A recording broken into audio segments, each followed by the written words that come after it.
जो भी छात्र क्लास 10th का एग्ज़ाम देने वाले हैं वो इस वीडियो को अंत तक देखें। इसी तरह के वीडियो बार बार पूछे जाते हैं। ये क्लास 10th के संस्कृत विषय का VVI प्रश्न है। यदि आप कम समय में बेहतर तैयारी करना चाहते हैं तो इस चैनल पर बने रहे और इस चैनल पर आने वाले सभी वीडियो को अंत तक देखें। शुरू करते हैं। पहला प्रश्न है, स्वकाव्य मीमांसा नामक ग्रंथ की रचना किसने किया था? तो इसका सही आंसर हो जाएगा राजशेखर ने। ये संस्कृत का VVI प्रश्न है। दूसरा प्रश्न है, कौमुदी महोत्सव किस ऋतु में मनाया जाता था? तो इसका सही आंसर हो जाएगा शरद ऋतु में। शरद ऋतु में। उसके बाद अगला प्रश्न है, कौमुदी महोत्सव किस शासन काल में मनाया जाता था? कौमुदी महोत्सव किस शासन काल में मनाया जाता था? तो इसका सही आंसर हो जाएगा गुप्त वंश शासन काल में। गुप्त वंश शासन काल में। चौथा प्रश्न है, कौमुदी महोत्सव की तुलना आज के किस पर्व से की गई है? कौमुदी महोत्सव की तुलना किससे की गई है? तो इसका सही आंसर हो जाएगा दुर्गा पूजा से। दुर्गा पूजा से। उसके बाद अगला प्रश्न है, पटना के किस दिशा में गंगा नदी स्थित है?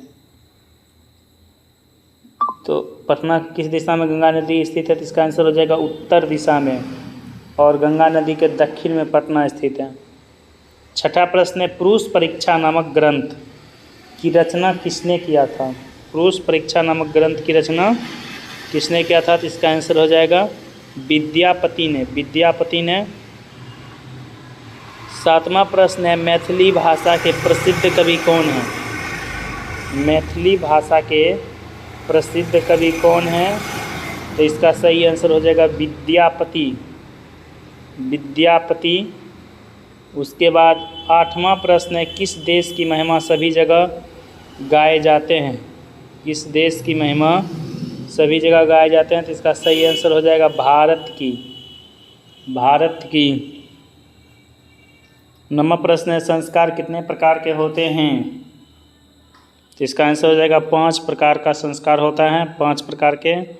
उसके बाद 10वां प्रश्न है, कुल कितने संस्कार होते हैं? तो इसका आंसर हो जाएगा 16 संस्कार। यानी 5 प्रकार का संस्कार, कुल संस्कार 16। उसके बाद 11वां प्रश्न है, जन्म से पहले कितने प्रकार के संस्कार होते हैं? जन्म से पहले कितने संस्कार होते हैं? तो इसका आंसर हो जाएगा 3 संस्कार जन्म से पहले होता है। उसके बाद है, बचपन में कितने संस्कार होते हैं? बचपन में कितने संस्कार होते हैं? तो इसका आंसर हो जाएगा 6 संस्कार। 6 संस्कार बचपन में होते हैं। 13वां प्रश्न, शिक्षा से संबंधित कितने संस्कार होते हैं? शिक्षा से संबंधित कितने संस्कार होते हैं? 5 संस्कार। उसके बाद 14वां प्रश्न, गृहस्थ जीवन का संस्कार कितने होते हैं? तो इस प्रश्न का सही आंसर हो जाएगा 1 संस्कार, विवाह रूपी संस्कार। उसके बाद अगला प्रश्न है, मरने के बाद कितने संस्कार होते हैं? तो इस प्रश्न का सही आंसर हो जाएगा मरने के बाद 1 संस्कार होता है, जिसको हम लोग अंतिम संस्कार कहते हैं। उसके बाद 16वां प्रश्न, संतुष्टि किससे मिलती है? तो इसका सही आंसर हो जाएगा विद्या से संतुष्टि मिलती है। उसके बाद सुख किससे मिलता है? 17वां प्रश्न है, सुख किससे मिलता है? तो इसका सही आंसर हो जाएगा अहिंसा से।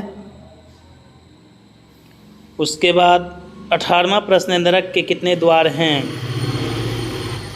तो इसका आंसर हो जाएगा 3, काम, क्रोध और लोभ। नरक के 3 द्वार हैं। 19वां प्रश्न है, कितने दोषों से युक्त मनुष्य पृथ्वी पर भार के समान होते हैं? यानी कितने दोषों वाले मनुष्य पृथ्वी पर भार के समान है? इसका आंसर हो जाएगा 6 दोषों से युक्त। निंद्रा, तंद्रा, भय, क्रोध, आलस्य, दीर्घसूत्रता। 20वां प्रश्न है, सत्य से किसकी रक्षा होती है? इसका सही आंसर हो जाएगा धर्म की। सत्य से धर्म की रक्षा होती है। उसके बाद 21वां प्रश्न है, अभ्यास से किसकी रक्षा होती है? तो इसका आंसर हो जाएगा विद्या की। अभ्यास से विद्या की रक्षा होती है। उसके बाद 22वां प्रश्न है, साफ सफाई से किसकी रक्षा होती है? आंसर हो जाएगा रूप की। साफ सफाई से रूप की रक्षा होती है। 23वां प्रश्न है, अच्छे आचरण से किसकी रक्षा होती है? तो इसका सही आंसर हो जाएगा कुल की। ये संस्कृत विषय का VVI वस्तुनिष्ठ प्रश्न है। यदि आप इस तरह के प्रश्न प्राप्त करना चाहते हैं तो चैनल को सब्सक्राइब कर लें और दोस्तों में भी शेयर कर दें। काफ़ी मेहनत से ये वीडियो बनाए हैं और अच्छे अंक लाना चाहते हैं तो चैनल पर बने रहें। हम चाहते हैं आपका जो है क्लास 10th की तैयारी बेहतर हो सके। थैंक्स।